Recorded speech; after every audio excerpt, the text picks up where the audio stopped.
light fetish photography made its debut in the late 40s and early 50s, originating in the New York studios of Irving Klaw, whose stylish models, provocative costuming, and imaginative staging gained him an instant reputation and enormous following among devotees of the bondage and discipline arts.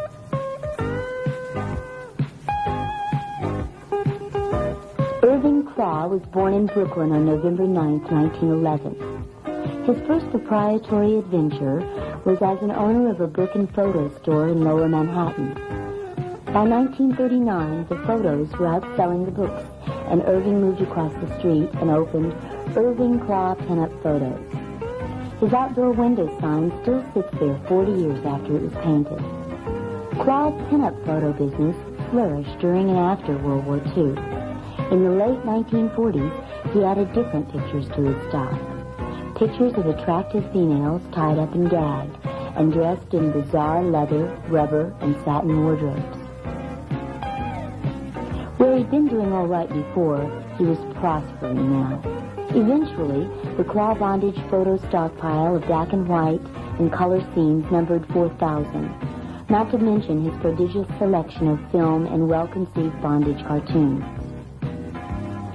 To separate his conventional movie star business from his brisk bondage photo activity, he eventually relocated the latter over to Jersey City and renamed it New Tricks.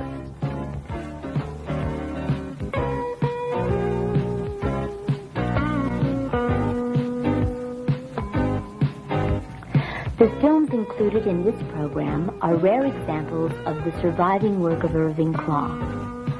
They are a nostalgic review of an age-long past, and despite their technical flaws, they still evoke a response from bondage film enthusiasts.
Lily Dawn was engaged to enact the prettily bound and gagged victim in the first known commercial bondage photographs.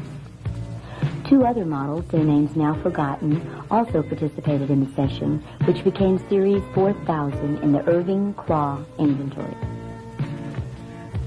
Klaw's models have been called sweetly haunting.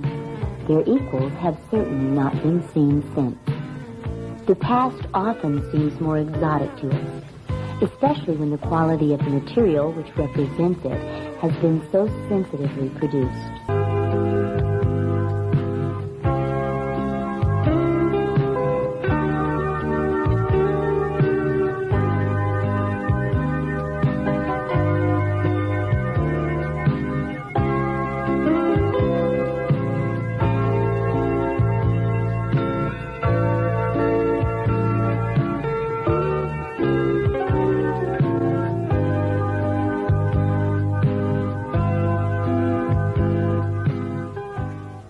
For the modern aficionado, the charm of the Klaw models derives partially from the quaintness of their hairstyles, clothes, and lingerie.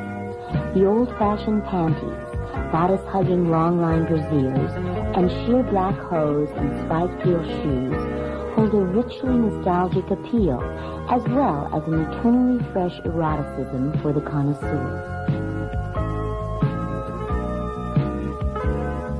The relative antiquity and undoubted authenticity of Klaw's photographic bondage sessions make them exciting to pore over from a fan's point of view. Klaw was famous for having two or more beautiful women in various states of undress, interacting with each other in playful, exciting domination scenes. There was no shortage of bound hands, chained ankles, gagged mouths, and well-arched bottoms, lusciously protruding and tightly encased in sheer nylon and silk panties. The posed session featured spankings, spikes, collars, and knots. Models were bound in numerous creative and thrillingly revealing positions before being paddled or slapped by their exquisite female captors. Chairs, tables, and benches were all used as props, with the models being bent over and bound to them. The girls were tied up and left on the floor, or lashed to newel posts. They were the prototypes upon which a generation based its fantasy. A stable of coltish and elegant young beauties who seemed to exist for the sole purpose of being tied up and spanked. They were the girls next door, as men dreamed of having them, humble, bound, and at their mercy. Yet these creatures were highly romantic and as vulnerable and in need of protection as men wished them to be.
Most of the first commercial bondage films were tentative.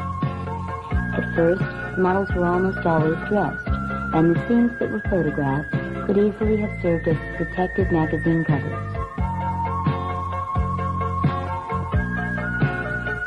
Inevitably, the buyers wanted spicier, more seductive bondage films, and the models obliged by appearing in exotic lingerie and other special leather and rubber wear.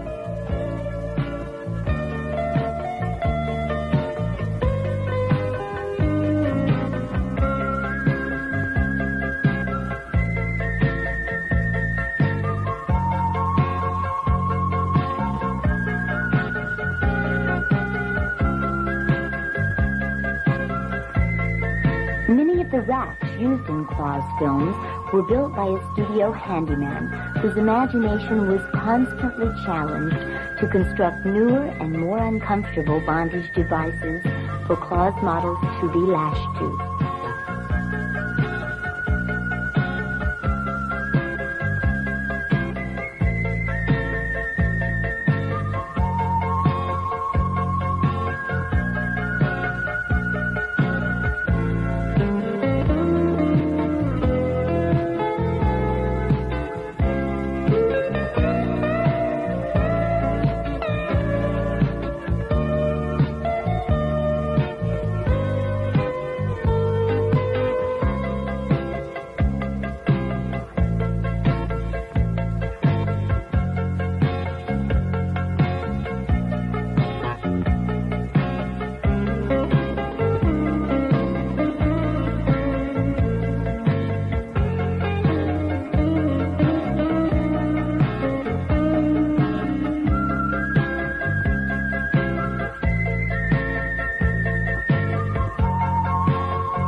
Veteran bondage model Lily Dawn as the pony girl and Betty Cushman as the trainer displayed some of the elaborate restraining devices Claw had custom made by leather craftsmen in Italy.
take great delight in Lily Dawn's discomfort as she buckles and snaps her into her training gear before spanking her ankle bottom, adding injury to insult.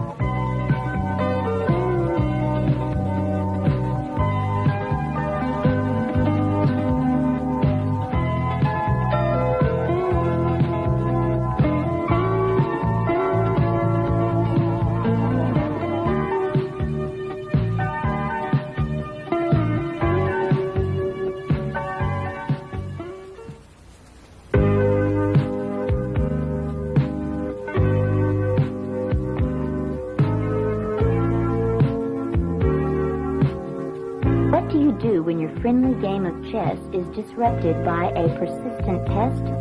Well, as the title of this film suggests, you checkmate her by tying her hands tightly behind her back.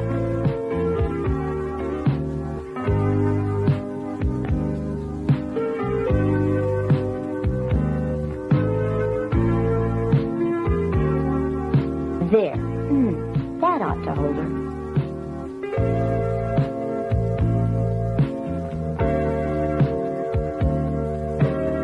What some people will do for attention. A gag will put a stop to that.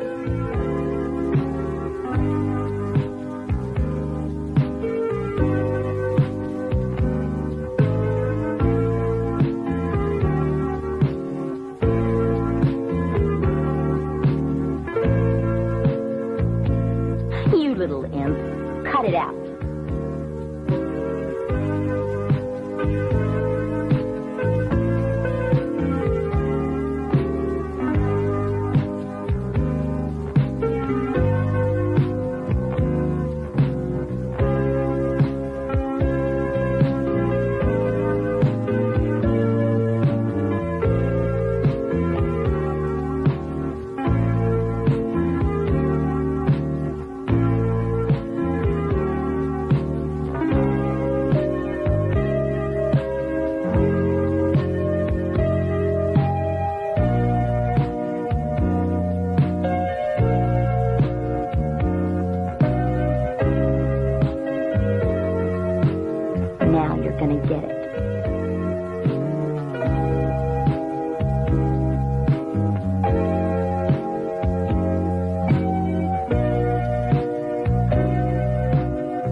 Final straw.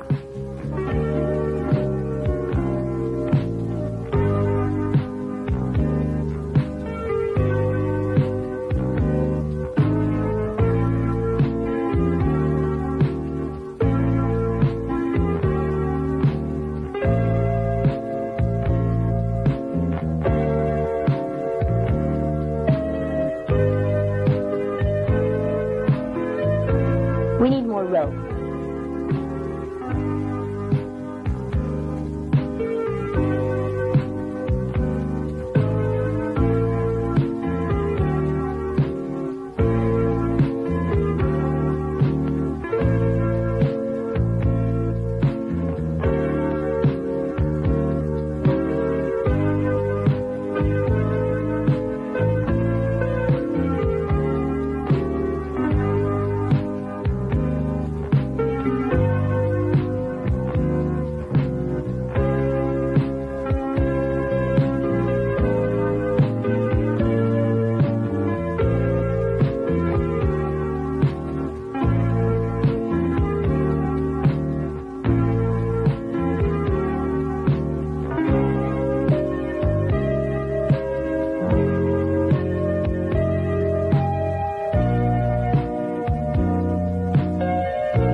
derive pleasure from scenes in which men chastise women, they could find almost the same satisfaction in observing Betty in action.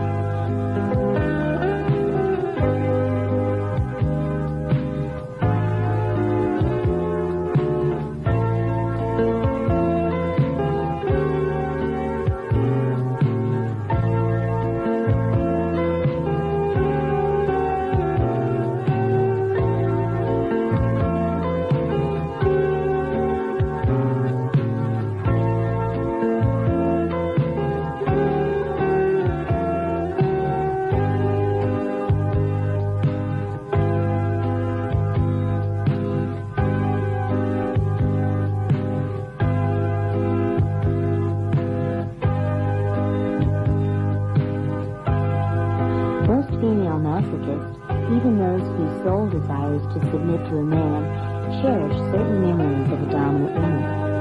They recall with vivid pleasure a bossy childhood playmate, a beautiful but stern school teacher, an older sister with a tendency to smack when annoyed. Betty was all of these enchanting martinettes, rolled into one irresistibly feminine authority figure.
Erotic appeal, especially the dress and domination apparel, was a sexually universal thing, appealing to both sexes. For most men, of course, her charm was obvious. She was the ideal girl, sexually sophisticated, yet playful about her knowledge. The message in Betty's eyes and smile, as well as her provocative poses, was that sex should be fun for both parties. The concepts of sin and depravity never touched her. They were totally incompatible with that smile and those mischievous eyes. Betty's image was that of an erotic girl next door, the pretty young housewife who gave garden parties in the afternoon and behaved like a playboy playmate at night. Men could envision Betty as a sort of a suburban Venus who would be gracious to the boss over a gourmet meal which she prepared and then do the dishes in nothing but a frilly apron and high heels. She would know how to fix nightcaps and would wear sheer black nighties to bed. Physically, she was the dream bed partner, with her full, firm breasts, tiny waist, trim buttocks, and long, shapely legs. Her lovely and genuine smile let the sweetness of her nature shine through, while her smoldering facial expressions promised endless bedroom delights. Even at her haughtiest, Betty was always able to maintain an overall quality of girlish exuberance, which tempered her dominance before the camera in a lovely way.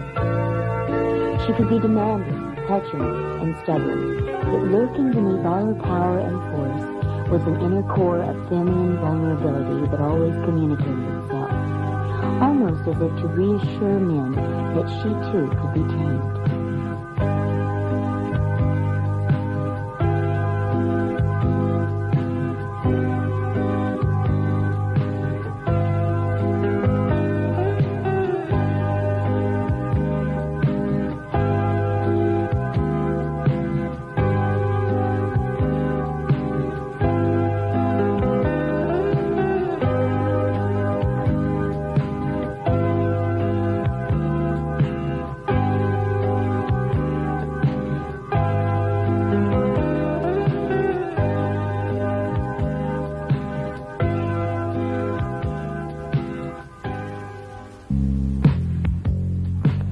Betty's appeal was not for men exclusively, however, for females could relate to her as well, on a number of levels. Inasmuch as Betty represented the ultimately desirable woman for men, she also was sort of an exotic role model for the women who admired her. Betty was someone to be like, glamorous, sexy, powerful, in a non-threatening, uniquely feminine way. The kind of girl men considered it a privilege to pamper. Women could also relate to her photographs in a narcissistic way, perceiving Betty as a mirror image of themselves in their most ideal state. But far and away, Betty's largest contingent of female admirers were those with a bent for bondage in their own personality. Dominant women loved her style. They appreciated the look of her in stiletto heels and were dazzled by her skill in trussing up a captive and meting out corporal punishment. Again, she was the perfect role model for those with the urge to dominate. She gave beginners direction and seasoned mistresses affirmation in their chosen sexual vocation. Submissive females adored Betty even more. They had fun with the idea of Betty in two ways.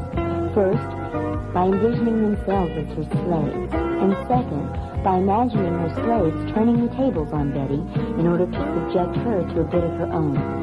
Heterosexuals of both sexes who respond to bondage generally find it possible to derive some degree of pleasure and arousal from viewing pictorial representations of discipline dramatically executed. The models Betty worked with were often as lovely as Betty herself.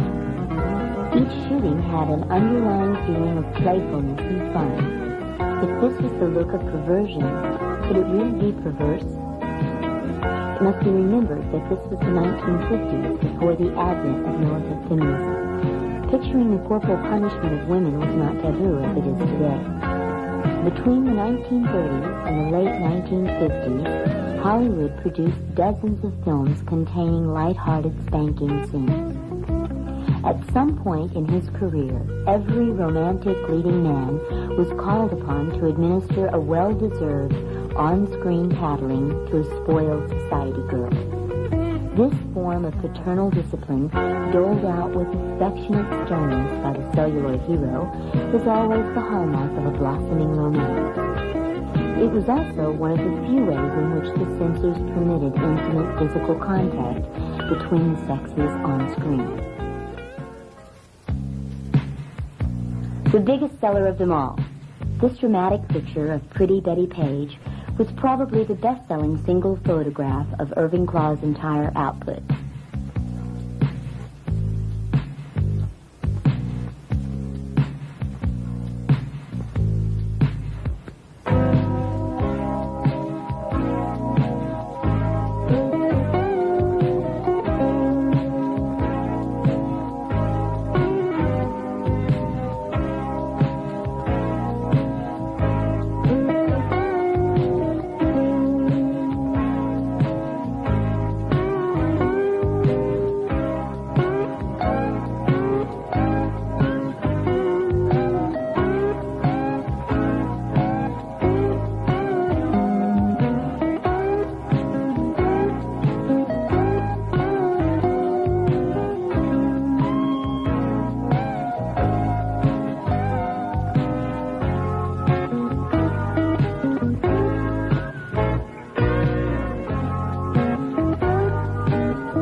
1950s and the early 1960s, Claw found himself on the receiving end of a salvo of serious government charges. Primarily conspiracy to use the U.S. mails to send obscene materials. He was indicted on June 27, 1963, and freed on $10,000 bail. Claw was found guilty, but the verdict was later reversed by the Federal Court of Appeals. No matter, Claw had wearied of the relentless legal opposition, and despite the lucrative business, destroyed his entire collection of negatives and left the bondage photograph. Be sure to look for volume number 2 of the classic films of Irving Klaw, featuring Betty Page.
included in the classic films of Irving Klaw, Volume 2, are the last of a rare find.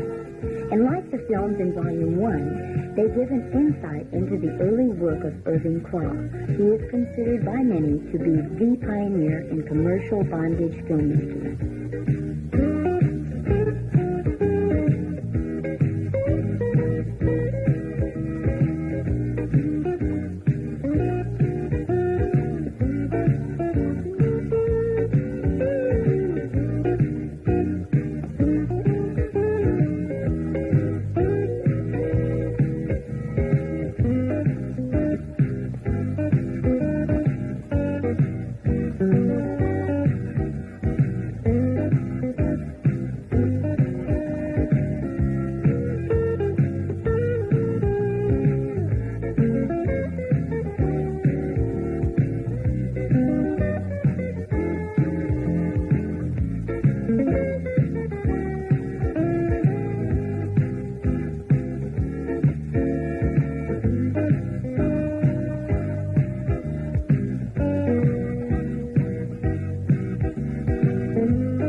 presented as they were originally shown, in all their silent glory, flaws and all.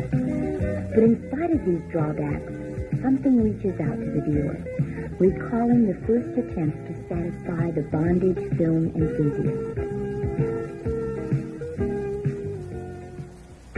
Johnny initiates Barbara into bondage.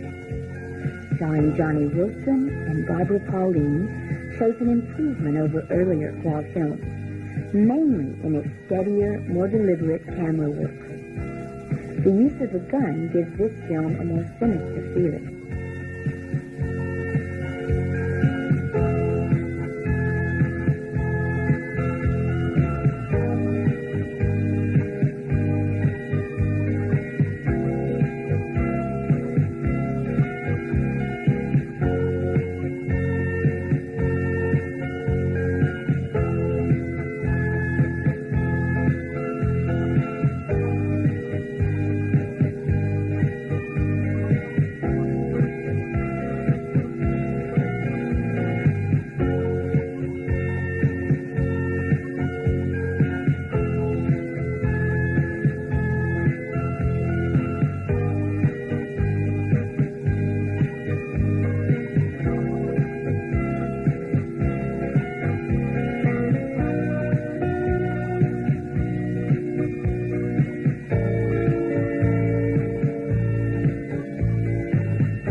Seem to have an unlimited supply of rope on hand.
Manacled Slave Maiden again portrays the forceful submission of a slave at the point of a gun, giving a darker, more vicious view of the bondage film. Was the audience demanding more realistic action?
Featured a rather exotic piece of leather gear that bound the victim's legs and arms tightly together.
Another indication of the growing sophistication of Claw's films is the use of a leather hood to blindfold and gag.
these films play beautifully.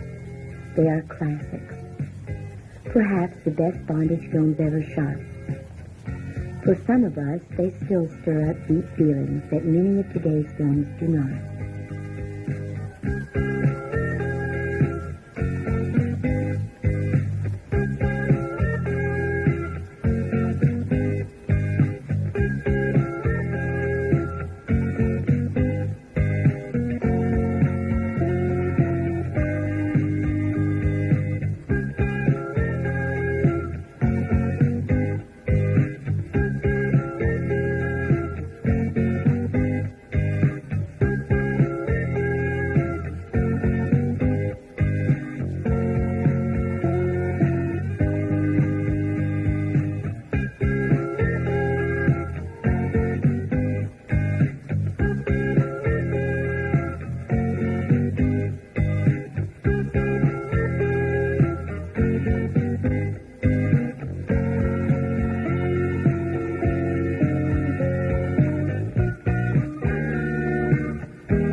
A variation of the Mistress Slave Maid film is Enslaved Brunette.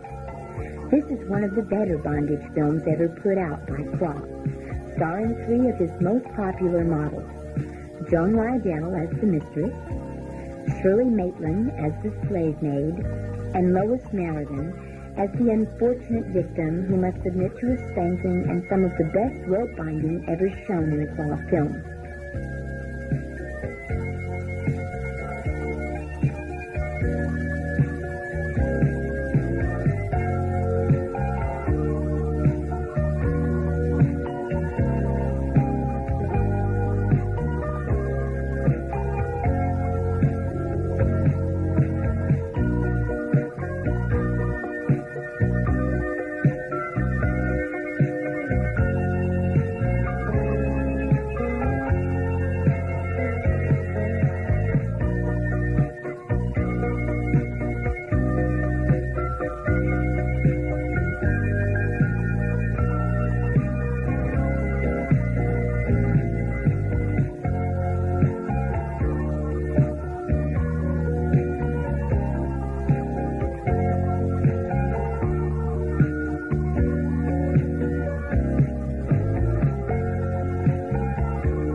Morgan was the quintessential bondage model. She possessed an openly good-natured attitude about being tied up. She conveyed a sense of knowing that she epitomized an ideal bondage playmate.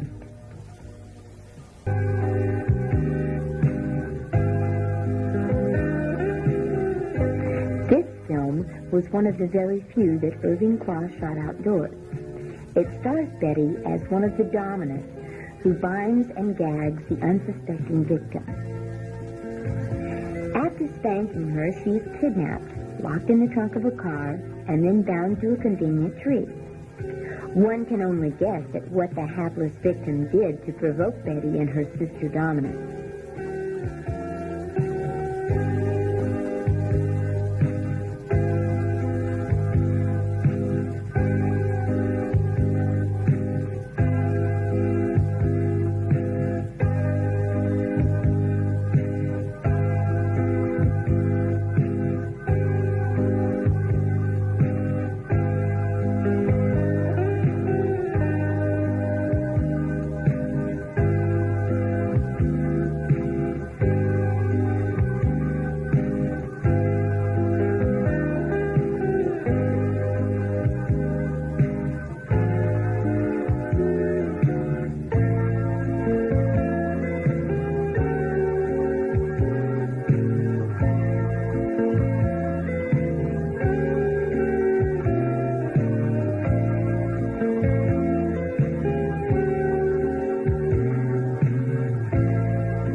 The second initiation of the sorority girl shows Betty's fans that she could be a very demanding dominant indeed.